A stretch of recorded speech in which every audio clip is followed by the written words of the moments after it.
খবর পড়ছি সুরিতা সাহা। বিশেষ বিশেষ খবর। লোকসভায় আজ দেশের সংবিধান গ্রহণের ৭৫ বছর উপলক্ষে দুদিনের বিশেষ আলোচনা শুরু হয়েছে। দেশ আজ সংসদ হামলায় নিহত নিরাপত্তা কর্মীদের প্রতি শ্রদ্ধা নিবেদন করছে। রাজ্যসভা আজ সরকার ও বিরোধী পক্ষের তুমুল হৈহট্টগোলের মধ্যে দিনের মতো মুলতুবি হয়ে যায়। প্রধানমন্ত্রী নরেন্দ্র মোদী আজ উত্তরপ্রদেশের প্রয়াগরাজে ৭,০০০ কোটি টাকার একাধিক উন্নয়নমূলক প্রকল্পের উদ্বোধন করছেন। বিদেশমন্ত্রী ডক্টর এস জয়শঙ্কর বলেছেন, বাংলাদেশ তার নিজের স্বার্থে সংখ্যালঘুদের নিরাপত্তা সুনিশ্চিত করবে। ভারতের রিজার্ভ ব্যাংক এবং দিল্লির ৬টি স্কুলে ইমেল মারফত বোমা রাখার হুমকি পেলে আজ চাঞ্চল্য ছড়ায়। চীনের হ্যাংঝাউতে অনুষ্ঠিত বিডব্লিউএফ ওয়ার্ল্ড ট্যুর ফাইনালসের থার্ড গ্রুপ স্টেজ ম্যাচে মহিলাদের ডাবলসে ভারতীয় জুটি তৃষা জলি এবং গায়ত্রী গোপীচাঁদ পরাজিত হয়েছেন। আসছি বিস্তারিত খবরে। সংবিধানের ৭৫ বছর পূর্তি উপলক্ষে আজ লোকসভায় দুদিনব্যাপী বিতর্কের সূচনা হয়েছে। প্রতিরক্ষামন্ত্রী রাজনাথ সিং এই আলোচনা শুরু করেন।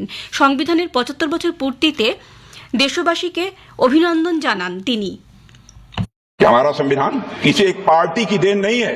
भारत का संविधान भारत के लोगों के द्वारा भारत के विचारों के साथ भारत के मूल्यों के अनुरूप बनाया गया एक अनपैरेलल्ड ट्रांसफॉर्मेटिव यह डॉक्यूमेंट है।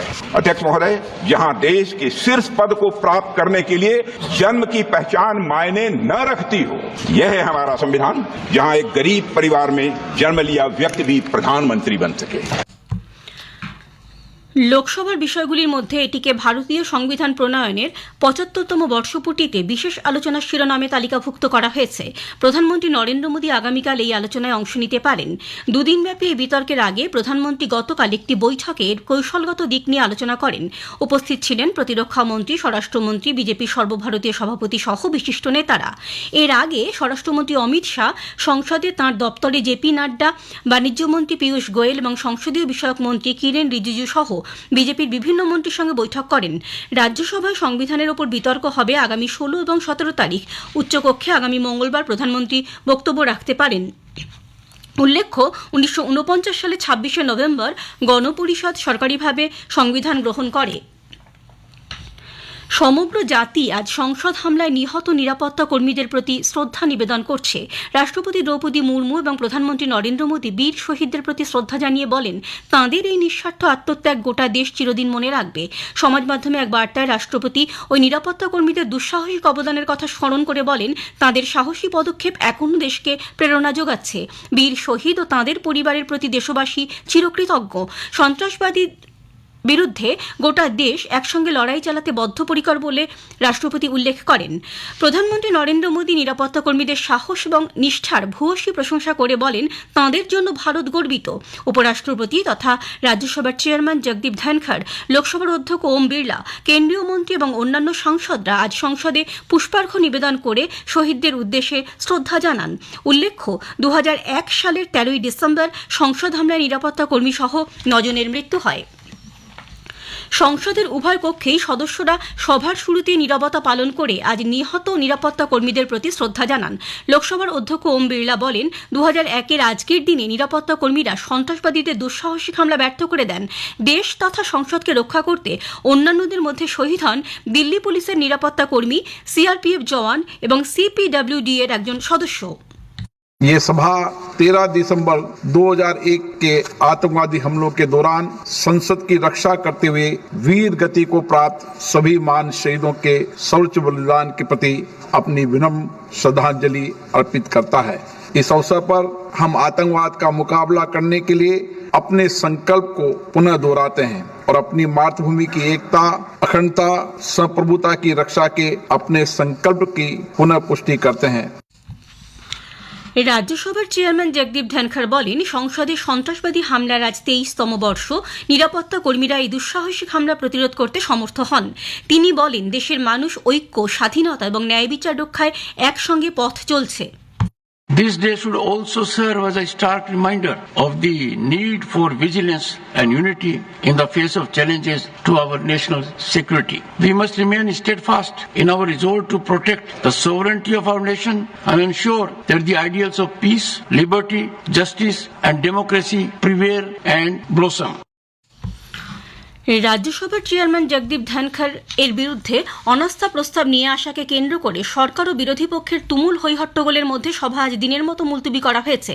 কংগ্রেসের নেতৃত্বে বিরোধীরা এই প্রস্তাব নিয়ে আসে। এদিকে চেয়ারম্যান ধনখড় জানান, বিগত 30 বছরে চেয়ারম্যানের বিরুদ্ধে কটা অনাস্থা প্রস্তাব আনা হয়েছে এবং তার সময়কালে কতগুলি সামনে এসেছে তা খতিয়ে দেখা জরুরি। ছত্তিশগড়ের নিরাপত্তা বাহিনীর সঙ্গে সংঘর্ষে আজ 2 মাওবাদী মারা পড়েছে। রাজ্যের বিজাপুর জেলার বাসাগুডা এলাকায় সিআরপিএফ এর কোবরা ব্যাটালিয়ন এবং ডিস্ট্রিক্ট রিজার্ভ গার্ড ডিআরজি যৌথভাবে এই তল্লাশি অভিযান চালায়। এই সময় স্থানীয় নেন্দ্রা জঙ্গলে মাওবাদীদের সঙ্গে গুলির লড়াইয়ে 2 জনের মৃত্যু হয়। নিরাপত্তা বাহিনী বিপুল পরিমাণ অস্ত্র ও গোলাবারুদ উদ্ধার করেছে।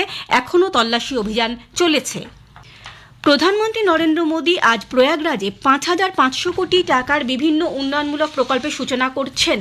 2025-এ কুম্ভ মেলার আগে এই উন্নয়নমূলক প্রকল্পগুলির মধ্যে থাকছে 10টি নতুন রাস্তা, ফ্লাইওভার, স্থায়ী ঘাট, নদীর পাশে রাস্তা নির্মাণ, যোগাযোগ ব্যবস্থা বাড়ানো এবং পর্যটনের উপর জোর দিতে এই প্রকল্পগুলি হাতে নেওয়া হয়েছে। ইতিমধ্যেই তিনি প্রয়াগরাজে পৌঁছেছেন। সঙ্গে রয়েছেন উত্তরপ্রদেশের মুখ্যমন্ত্রী যোগী আদিত্যনাথ। মধ্য গাজার নুসাইরাত শরণার্থী শিবিরে ইসরায়েলি বিমান হামলায় অন্তত 27 জন প্যালেস্তিনীয়র মৃত্যু হয়েছে, আহত অসংখ্য।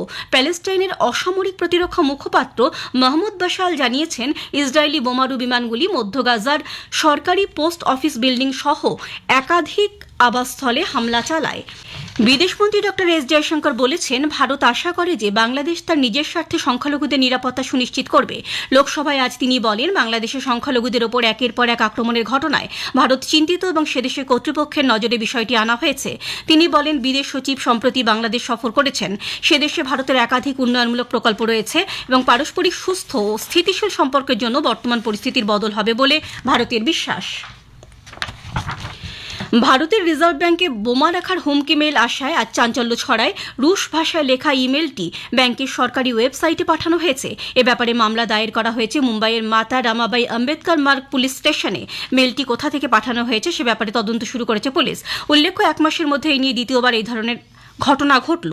এদিকে আজ সকালে ইমেল মারফত দিল্লির 6টি স্কুলেও বোমা রাখার হুমকি দেওয়া হয়। এই খবর পাওয়ার পরই পড়ুয়াদের বাড়ি পাঠিয়ে দেওয়া হয়েছে।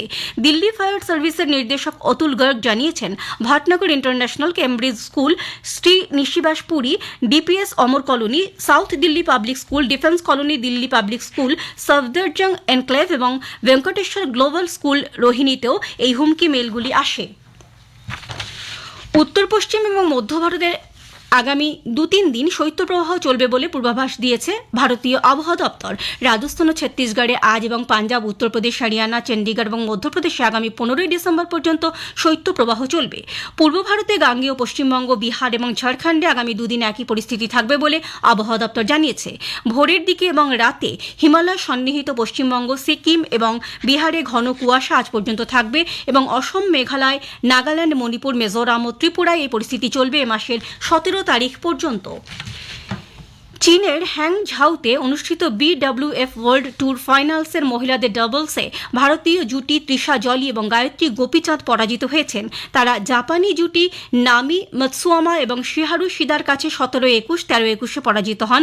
এই পরাজয়ের ফলে বিডব্লিউএফ ওয়ার্ল্ড ট্যুর ফাইনালসে ভারতের অভিযান শেষ হয়ে গেল। এই প্রতিযোগিতায় তৃষা এবং গায়ত্রী ছিল ভারতের একমাত্র প্রতিযোগী। শেষ করার আগে খবরের বিশেষ কিছু অংশ আরও একবার। লোকসভায় আজ দেশের সংবিধান গ্রহণের 75 বছর উপলক্ষে 2 দিনের বিশেষ আলোচনা শুরু হয়েছে। দেশ আজ সংসদ হামলায় নিহত নিরাপত্তা কর্মীদের প্রতি শ্রদ্ধা নিবেদন করছে।